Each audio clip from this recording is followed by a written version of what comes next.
Saludos, bienvenidos de nuevo a un programa de La Voz Científica del Colegio de Médicos.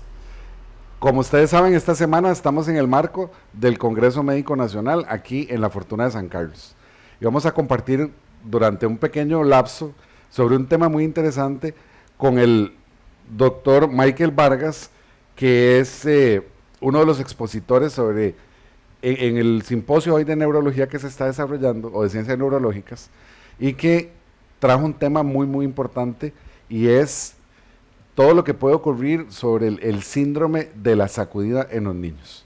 Michael, bienvenido, mucho gusto. Muchas gracias por el espacio. Contanos un poquito qué fue este tema que vas a desarrollar en el simposio y por qué es tan importante traerlo a conversar.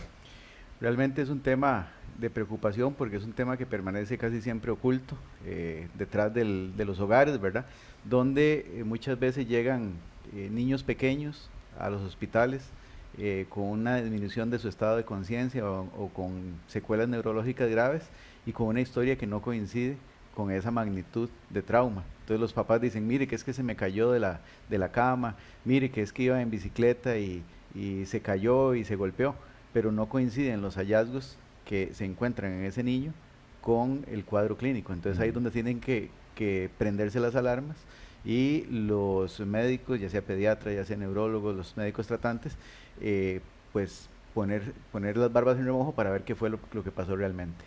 Y cuando hablamos de síndrome de sacudida, para los que están en la casa nos entiendan, ¿a qué nos referimos cuando hablamos de un síndrome de sacudida? Se trata de que los niños muy pequeños, llámese lactantes, que son los que son más o menos menores de un año, entre 0 días y un año, ¿verdad? Son muy inmaduros en cuanto a los músculos del cuello, en cuanto a la musculatura, en cuanto al desarrollo del cerebro, y muchas veces cuando están llorando mucho por algún factor, ya sea que tienen una enfermedad crónica, ya sea que, bueno, tienen un llanto incontrolable por alguna razón, muchos papás llegan y tratan de sacudirlos como para callarlos, y eso es terriblemente nocivo, porque esa sacudida que se produce dentro del cerebro, un cerebro tan inmaduro, produce secuelas neurológicas muy graves. Y puede ocurrir a edades un poco más grandes, digamos, en niños menores de 5 años, por ejemplo.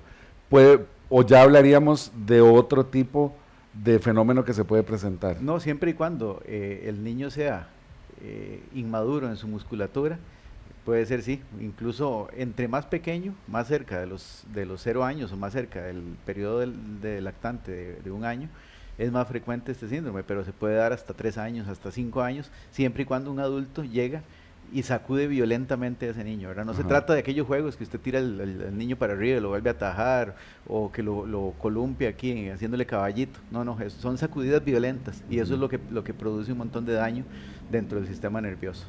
Entonces me parece que algo importante es para quienes nos acompañan desde su casa es el tema de que podría ser, ¿verdad? Que en un contexto, en una situación aislada, un padre o un encargado o cualquiera pierda un poco el control, ¿verdad? En una situación y, como dice la gente normalmente, ¿verdad? Socollonea al chiquito, ¿verdad? Lo mueva de forma muy violenta y eso después empieza a tener síntomas, ¿verdad? Como vos decís. ¿Cuáles serían esos síntomas de alarma? Claro. ¿Verdad? Para que el que está en la casa pueda decir, pucha, o sea, en realidad algo pasó aquí. Claro, desde el punto de vista neurológico, pues de ninguna forma se recomienda socollonear o sornaguear a los chiquitos, ¿verdad? No se puede hacer eso bajo ninguna circunstancia. Entre más pequeños todavía son más delicados. Pero si llegan vivos, porque es una patología que incluso tiene una mortalidad altísima, si llegan vivos a algún servicio de emergencias, el principal síntoma es disminución del estado de conciencia, es decir, el niño va a estar somnoliento, soporoso, no responde a los estímulos normales, entonces eso es lo que llama la atención. Y cuando se le pregunta a los papás qué fue lo que pasó, ahí es donde no coincide, ¿verdad? No coincide ese mecanismo de trauma, porque eso no va a ser producto de una simple caída o de un simple, qué sé yo, socolloneo, cuando tiran a alguien jugando, de juegos infantiles y eso no. Sí, es violento, ¿verdad? Es violento. Es algo. Lo único que podría compararse a ese tipo de sacudidas violentas es un accidente de tránsito a alta velocidad, bueno, es lo único. ¿Verdad? Que es importante que lo digas para ver la magnitud, ¿verdad? De cómo tiene que ser. Entonces, creo que un mensaje importante, ¿verdad? Aquí es que en el manejo de límites de los infantes, ¿verdad? De los niños, pues obviamente la fuerza y los mecanismos restrictivos de este tipo traen consecuencias y traen consecuencias severas, ¿verdad? Y que es muy importante, como dice el doctor, ¿verdad? Evitar siempre cualquier tipo de estas maniobras que pueda lesionar físicamente a cualquier niño, ¿verdad? Si se da una situación, como vos lo decís muy bien, pues obviamente consultar, porque esa es la otra parte, ¿verdad?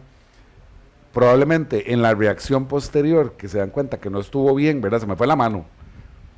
Y tal vez el chiquitillo con algún síntoma dice, no, voy a dejarlo, ¿verdad? Calmadito, que le pase, y en ese lapso también podemos tener probablemente mayores consecuencias. Claro, siempre en cualquier tipo de trauma y traumas violentos, como en este caso, la primera hora o los primeros minutos de atención médica son fundamentales para ver cómo se puede revertir. Pero esto, al final de cuentas, trae consecuencias a largo plazo, porque si el niño logra sobrevivir, lo que pasa, digamos, dentro de una sacudida violenta es que muchas veces las neuronas se desconectan, para que la gente entienda, Ajá. como que se le rompen las conexiones por dentro en el cerebro. Entonces imagínense que eso repercute pues en falta de movilidad, falta de sensibilidad y deterioro cognitivo, llámese que los niños después no van a poder aprender bien a leer, aprender bien a desarrollarse como un niño normal, le van a quedar con secuelas muy, muy severas.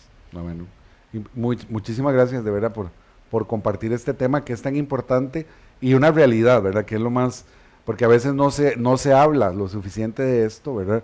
No lo vemos en las noticias todos los días, entonces no lo tenemos ahí presente, pero es muy importante, como vos decís, ¿verdad? Prevenirlo, primero para que del todo no ocurra y en el caso que ocurra, que sea pronta la atención médica que reciba. Así que muchísimas gracias, ¿verdad? Por compartir con nosotros. Si tienen alguna consulta, alguna duda sobre el tema, nos lo pueden escribir en el Facebook, nosotros se lo hacemos llegar al doctor Vargas y él con mucho gusto nos va a acompañar. Seguimos en el marco del Congreso Médico Nacional con muchos más temas que vamos a desarrollar a lo largo de la semana. Muchas gracias, Doc. Muchas gracias. Nos vemos.